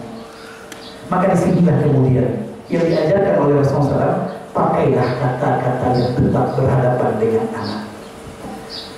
Ketika kita berhadapan dengan anak-anak didik kita, maka sebenarnya kita sedang mendidik diri kita juga bersikap dengan anak-anak kandung kita. Kalau kita mensikapi anak didik kita sama dengan anak kandung kita, yakinlah anak-anak kandung kita jauh akan jadi baik. Seringkali kemudian kita mengatakan bahwasanya, oh ini berkaitan dengan rumah, ini berkaitan dengan, saya katakan, sebab kenapa? Apa yang kita lakukan setiap harinya akan menjadi bekal-bekal dalam kita mendidik. Kalau seandainya dalam kehidupan yang lebih besar, kompleks yang kita hadapi dengan anak-anak yang lebih banyak, kita bisa sabar, saya akan katakan mereka juga akan lebih sabar berhadapan dengan anak-anak kandungnya. Tapi ketika kita menampakkan bahwasanya rasa marah lebih dahulu, maka mungkin saja di rumah jauh lebih marah daripada itu. Maka Bapak Ibu sekalian yang dirahmati Allah, doa yang dilantunkan oleh Rasulullah SAW setelah itu juga doa yang patut untuk kita tiru. Apa itu? Allahumma tahhir qalbahu wa hassin farjahu. Ya Allah, sucikanlah hatinya dan pandailah dia menjaga kehormatannya. Maka betul, 3 doa yang tidak ditolak itu tidak termasuk guru di dalamnya, hanya orang tua untuk anak-anaknya. Doa musafir, doa orang yang dizalimi, doa orang tua untuk anak-anaknya. Tapi mudah-mudahan doa-doa guru yang ketika kita doakan anak-anak kita di waktu yang dia tidak ketahui, sama dengan doa-doa an-zahril ghaini. Apa itu doa an-zahril ghaini? Kalau kita mendoakan saudara tanpa dia ketahui, maka malaikat akan mendoakan walaka mislu, dan bagimu yang seumpamanya. Artinya apa? Kalau kita sering mendoakan anak-anak didiknya, maka yakinlah anak-anak kita juga akan dijaga oleh Allah Subhanahu wa Ta'ala. Sebab kenapa? Siapapun, dan ini umum hadisnya, siapapun yang mendoakan saudaranya untuk kebaikan, maka jawaban malaikat adalah walaka mithlu, dan bagimu yang seumpamanya. Maka oleh karenanya sering doakanlah anak-anak teman kita, dan sering juga ingatkan teman-teman kita untuk mendoakan anak-anak kita, dan kita doakan juga anak-anak mereka. Supaya apa? Supaya kita juga dijaga anak-anak kita oleh Allah Subhanahu wa Ta'ala. Sebab kenapa ketika dikatakan walaka mithlu, bagimu yang seumpamanya, kalau kita doakan anak saudara kita, maka dengan sendirinya doa malaikat ditujukan kepada anak kita. Oleh karenanya ikhwan fillah rahimakumullah, jangan pernah merasa rugi untuk berbuat baik kepada orang lain, walaupun orang lain tidak pandai mengapresiasi kebaikan kita. Sebab kenapa? Karena yang dijanjikan oleh Allah Subhanahu wa Ta'ala jauh lebih besar daripada apa yang kita kira. Ini sampai jam berapa ya, Ustaz?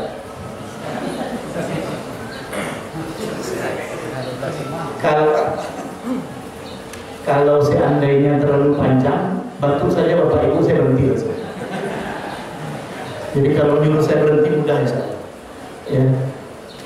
Baik, yang ketiga, meyakini apa yang dilakukan. Meyakini apa yang dilakukan. Suatu ketika Fudail bin Iyad mengirim surat kepada Imam Malik dan juga kepada Abdullah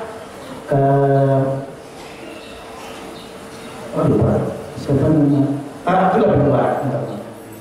Jadi Fudail bin Iyad ini kalau Bapak Ibu dengar ceritanya, seorang yang taubat. Beliau dulu itu pernah melakukan maksiat.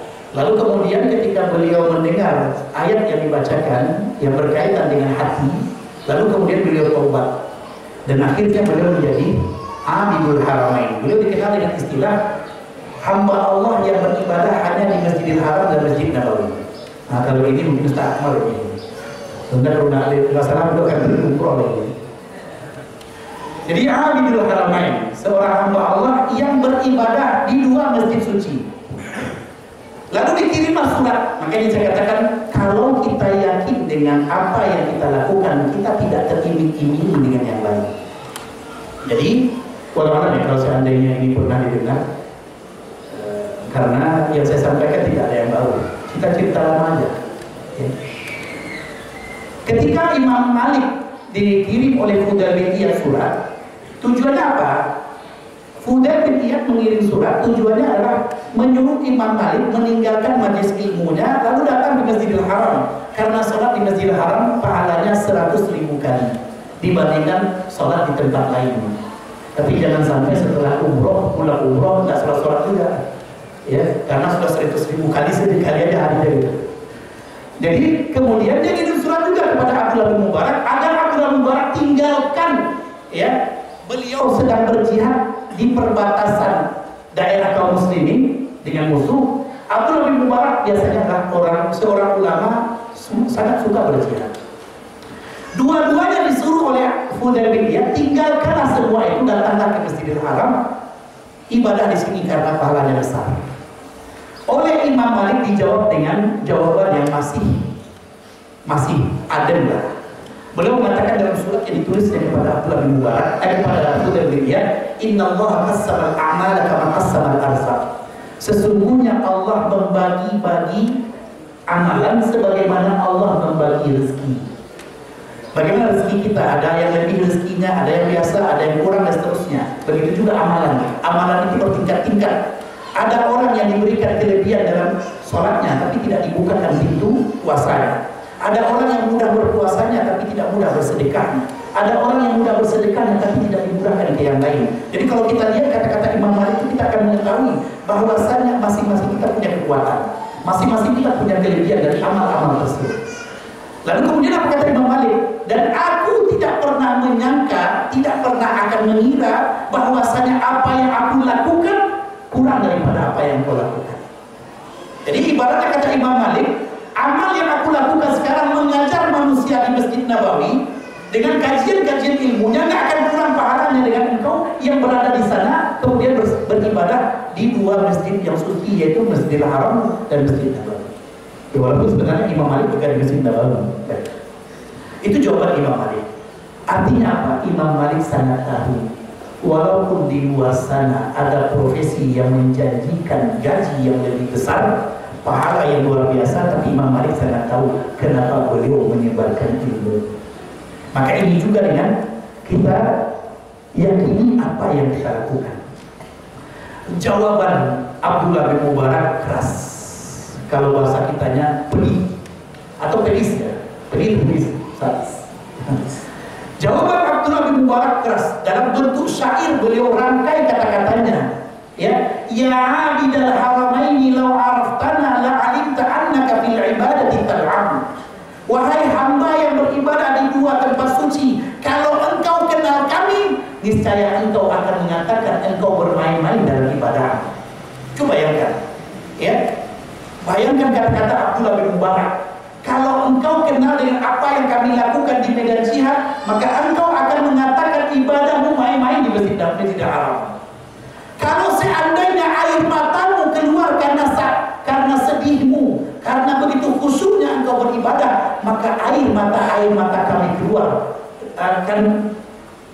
Adapun kami yang keluar darah yang keluar dari mata kami. Jadi bayangkan, yang dibayangkannya oleh Abdullah bin Mubarak adalah kalau seandainya orang menangis karena begitu khusyuknya dia beribadah, karena begitu indahnya ibadah yang dia rasakan, karena begitu menyesalnya dia dengan kesalahan, yang keluar dari mata-mata Abdullah bin Mubarak dengan orang-orang berjihad bukan air tapi darah-darah yang keluar. Ya. Dan kemudian dijawab dengan jawaban yang lebih luar biasa, dan itu terkenal ungkapan Abdullah bin Mubarak yang luar biasa dan dianggap sebagai syair yang luar biasa dalam masalah tersebut. Yang ingin saya katakan adalah Fudail bin Iyad mempunyai kelebihan dengan ibadahnya, tapi Imam Malik sedikit pun tidak akan mengatakan bahwasanya beliau kalah daripada ibadahnya Fudail bin Iyad, walaupun berada di Masjidil Haram yang pahalanya 100.000 kali, tapi mengajarkan kebaikan kepada orang, mengajarkan ilmu kepada orang juga merupakan kebaikan yang sangat luar biasa. Semua ulama sepakat tanpa ada khilaf, ya, tanpa ada khilaf bahwasanya menuntut ilmu lebih utama daripada sholat sunat. Bukan khilaf di antara ulama. Tapi jangan sampai pula jadi alasan kenapa nggak sholat malam saya menuntut ilmu, Ustaz. Nah, itu lain. Ya. Tapi kalau seandainya pada waktu yang bersamaan, contohnya Imam Syafi'i. Imam Syafi'i rahimahullah itu pernah datang ke rumah muridnya Imam Ahmad. Ini luar biasanya para ulama kita saling menziarahi satu sama lain. Yang susah itu ketika kita baru belajar ilmu, ulama-ulama besar sudah disalahkan. Itu susah. Ya, seakan-akan dia lebih hebat pula daripada Imam Syafi'i rahimahullah. Ya. Baru dia belajar, kita tahu bahwasanya dulu dia belajar bukan ilmu agama, lalu pindah dia kemudian belajar ilmu agama, mudah saja membingungkan semuanya. Padahal dahulu kalau saya ingin mengatakan, kalau kita menuntut ilmu ini sama dengan belajar ilmu bela diri. Ya, kalau bapak-bapak misalnya, kalau ikhwah belajar ilmu bela diri, kalau kita lihat ada orang yang belajar silat, kalau dia baru belajar silat, itu aku orang sawalan. Coba. Jadi kalau ada orang beraja, kemudian aku orang berarti baru beraja. Ya, sebab kenapa? Dia sudah merasa dia pandai, dia kuat, dia kan lawan orang semuanya. Ya, tapi kalau seandainya ilmunya sudah naik sedikit, maka dia akan mengatakan di atas, di bawah di atas kita masih ada lagi. Di atas lagi masih ada lagi ikutnya. Tapi kalau sudah dalam dia dalam mempelajari sesuatu, dia akan mengatakan ilmu itu tanpa ada tepinya. Begitu luasnya ilmu. Begitu juga ilmu agama.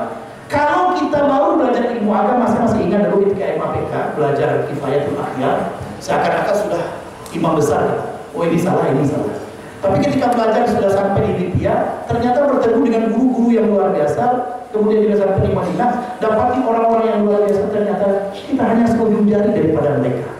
Dan ketika sudah dalam kita belajar ilmu, kita akan sampai bahasa apa kata guru saya, kalau kita sudah dalam ilmu, maka kita akan katakan ilmu ini tidak bertepi. Tidak akan pernah ada orang mengatakan dia adalah mumpuni dalam bidangnya. Semakin didalami ilmu, semakin banyak yang dia tidak ketahui dibandingkan dengan apa yang dia ketahui. Maka kita kembali kepada Imam Syafi'i tadi. Jadi biarlah saya mengalah daripada Bapak Ibu menahan batuknya. Sebentar lagi saya selesai. Baik. Jadi Imam Syafi'i datang ke rumah Imam Ahmad. Lalu oleh Imam Ahmad, beliau dipuji-puji sekali kepada anak-anaknya. Pujian yang luar biasa yang terdapat dalam kata Imam Ahmad kepada gurunya Imam Syafi'i adalah asy-Syafi'iyyu kasyamsi lil ardi. Imam Syafi'i itu bagaikan matahari bagi bumi. Jadi bayangkan kalau kita tidak ada matahari bagaimana? Maka begitulah kata Imam Ahmad untuk menunjukkan ilmunya Imam Syafi'i. Ya. Tapi sayang kadang-kadang ya, atas nama hijrahnya sebagian orang begitu mudahnya seakan-akan Imam Syafi'i tak punya ilmu. Sedih ya? Baik, kita sambung. Akhirnya ketika ayahnya sering memujinya, anak Imam Ahmad ingin tahu bagaimana sih Imam Syafi'i. Maka apapun yang dikerjakan oleh Imam Syafi'i, mulai dari masuk ke rumahnya sampai keluar, sampai pada pagi harinya itu dilihat terus oleh anaknya Imam Ahmad. Beliau bergadang untuk mengetahui apa sih yang dilakukan oleh Imam Syafi'i. Pagi harinya dia menemui ayahandanya sambil kemudian dia komentar, ya. Beliau protes, wahai ayah, orang yang engkau puji-puji ternyata tidak ada apa-apanya. Kagetlah Imam Ahmad, tapi Imam Ahmad tahu, maka dibawa sang anak bertemu dengan Imam Syafi'i. Ternyata anaknya punya 3 catatan kepada Imam Syafi'i. Ya, catatan pertama adalah Imam Syafi'i banyak makan. Jadi kalau yang banyak makan, dengar-dengarkan baik-baik jawaban Imam Syafi'i. Ya, supaya ada alasan nanti kalau kita banyak makan. Imam Syafi'i ketika tanya malam. Yang kedua catatannya adalah Imam Syafi'i tidak sholat malam. Yang ketiga adalah Imam Syafi'i sholat subuhnya tidak wudu. Ini 3 catatannya. Tapi jangan yang keluar ya. Nanti sampai pula cerita ini kedua tanpa mengetahui hasilnya gitu. Sampai selesai cerita yang 3 ini, kalau yang 2 silakan. Jadi yang pertama jawaban Imam Syafi'i adalah kenapa beliau banyak makan? Selama ini beliau makan hanya dengan roti kering, kasih air, langsung beliau makan. Ya. Jadi kalau pernah waktu kecil-kecil kita mendapati kondisi seperti ini, mudah-mudahan itu tanda-tanda Imam Syafi'i lahir dari anak kita nanti. Roti kering, kasih air kan lunak tuh, opor kiri, opor kanan langsung masuk. Selama ini kata Imam Syafi'i beliau hanya makan ini. Dan aku tahu Imam Ahmad adalah seorang yang warak, maka aku makan untuk menguatkan tubuhku beribadah. Jadi sudah ada alasan bagi yang banyak makan sekarang. Aku ingin menguatkan tubuhku untuk beribadah. Jadi ketika Yusuf Qaradawi almarhum datang di Jakarta, lalu ikhwah menyiapkan makanan untuk beliau, sampai ikan besar itu disiapkan satu untuk beliau habis. Lalu beliau mengatakan hal bin mazid, apakah masih ada tambahannya? Apa kata ikhwah yang menghadir tadi? Ustaz, begitu banyak, Syekh, begitu banyak engkau makan. Apa kata Yusuf Qaradawi? Jangan lihat pemasukannya, lihat juga pengeluarannya. Kata beliau, jangan lihat saya makannya, tapi lihat juga buku-buku saya banyak tulis, ya. Jangan lihat pemasukannya, lihat juga pengeluarannya gitu. Banyak buku yang ditulis. Jadi ada alasan kedua, jangan lihat makannya, lihat juga pengeluaran.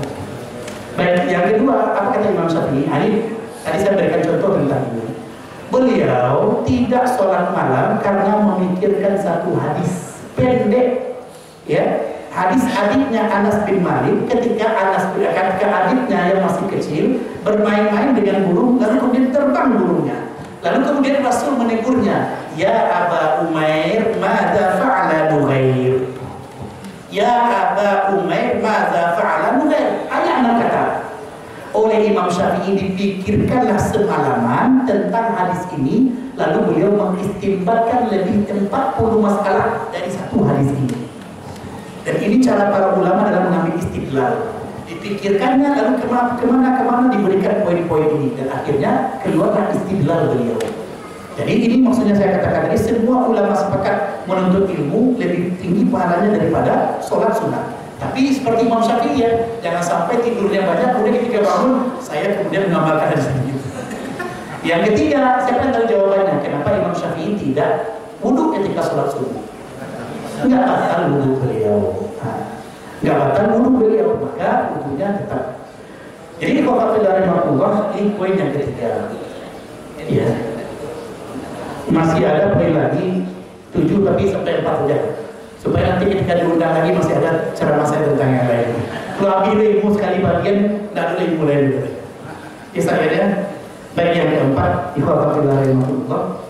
Jadi kembali kita kepada Imam Malik tadi, kalau kita tahu kenapa kita berada di sini, kenapa kita lebih memilih pendidikan bagi kita dibandingkan dengan yang lain, maka kita tidak akan pernah lupa dengan tujuan kita. Ikhwatillah rahimahumullah, didiklah anak-anak kita menjadi anak-anak yang terbaik. Hiasilah mereka dengan kebaikan-kebaikan. Ketika kita punya kebaikan, yakinlah kebaikan itu akan sampai kepada anak. Tapi ketika kita tidak punya kebaikan, maka yang dikatakan biasanya adalah faqidu syai'i la yu'ti. Orang yang tidak punya tidak akan pernah bisa memberi. Maka kalau kita punya sesuatu yang akan kita berikan, kita transfer kepada anak-anak, yakinlah kalau itu kita miliki, dia akan sampai kepada anak-anak tersebut.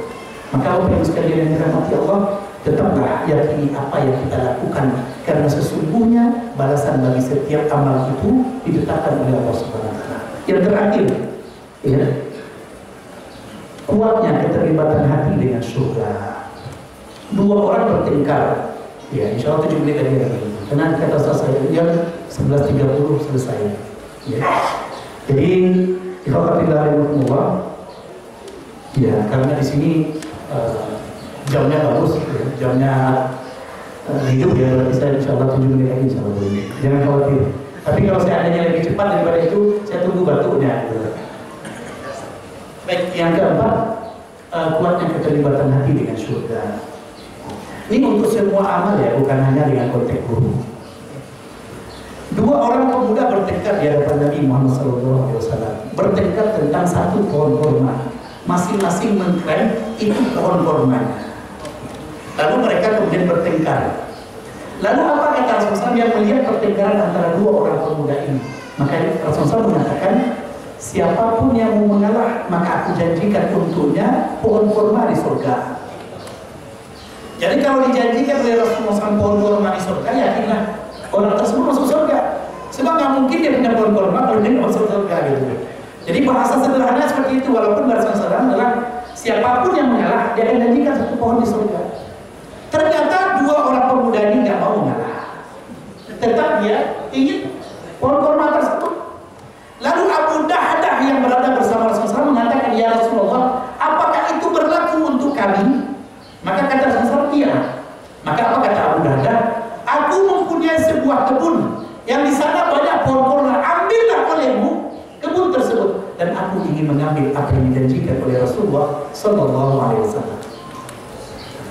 Mungkin ini satu yang luar biasa yang kita rasakan. Untuk zaman sekarang berlaku ke Ustaz, kapan sampai kapan pun dia berlaku. Oleh karenanya bagi orang-orang yang yakin dengan balasan Allah, sedikit saja sampai kepadanya tentang keutamaan sesuatu, itu dapat menggerakkannya. Tapi bagi orang-orang yang tidak yakin dengan apa yang Rasulullah SAW janjikan dan Allah janjikan, seberapa banyak pun yang diberikan tidak akan pernah bisa menggerakkannya. Sebab kenapa? Ini berkaitan dengan keyakinan kita.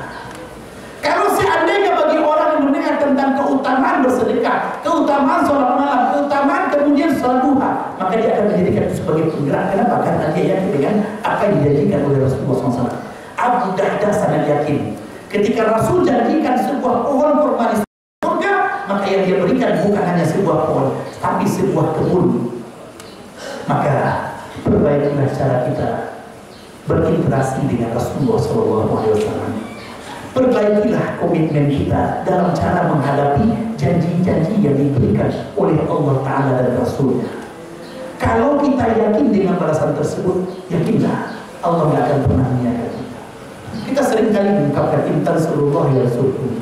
Jika engkau menolong agama Allah, maka Allah akan menolongmu.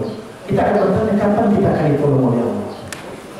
Kalau pertanyaannya kapan akan ditolong oleh Allah, maka kita akan jarang mendapatkan apa yang kita inginkan.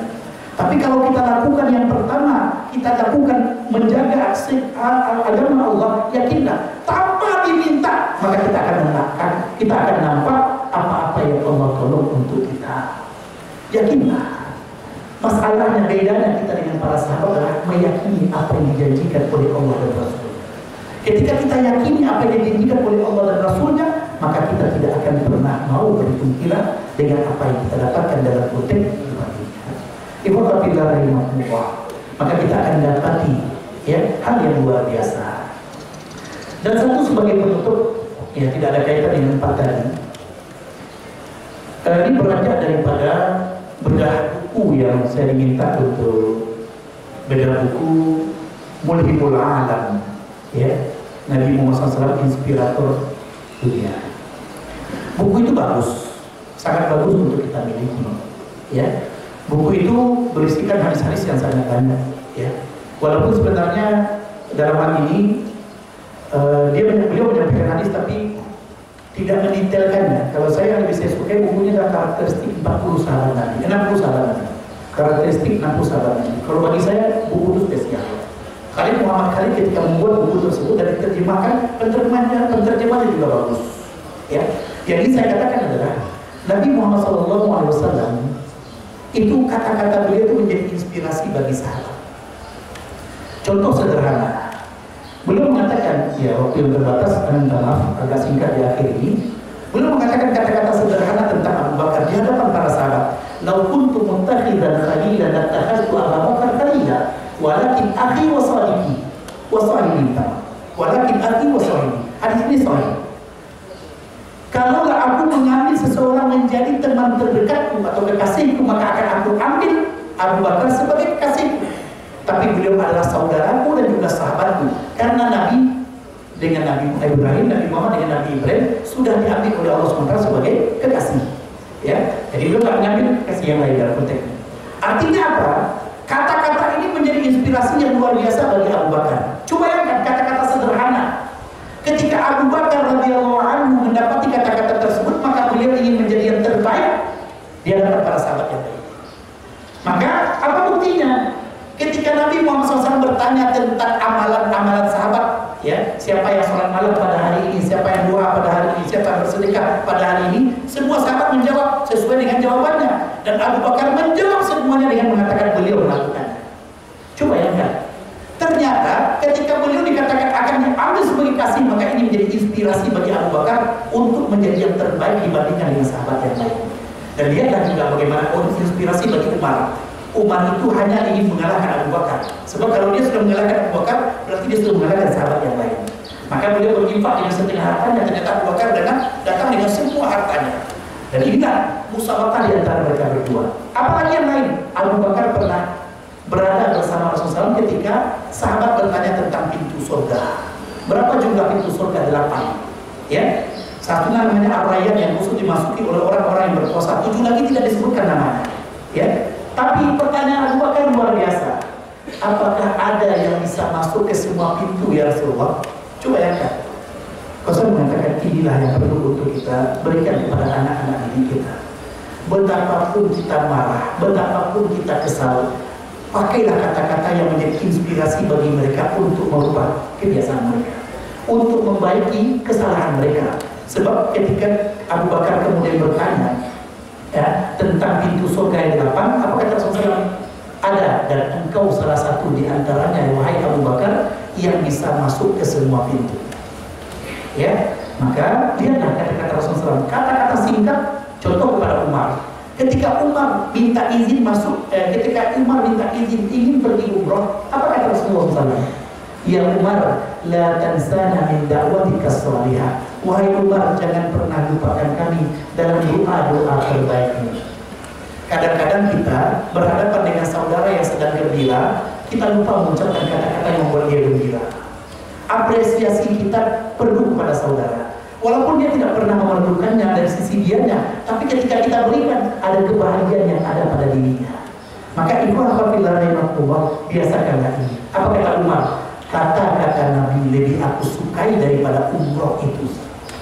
Umroh, sebab kenapa? Nabi itu makbul doanya, tapi masih minta doa kepada Umar bin Khattab radhiyallahu anhu.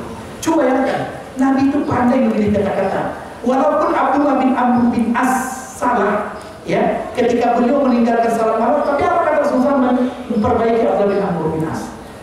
Ni'mal abdu Abdullah, sebaik-baik hamba adalah Abdullah bin Amr bin As kalau dia menjaga sholat malamnya.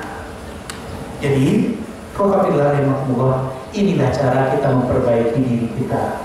Saya bukan mengatakan saya lebih baik daripada ibu apa semua, tidak. Ini hanya bagian dari cara kita untuk saling berbagi dan saling memotivasi bahwasanya jangan sampai kita tidak ingin maju ke depannya.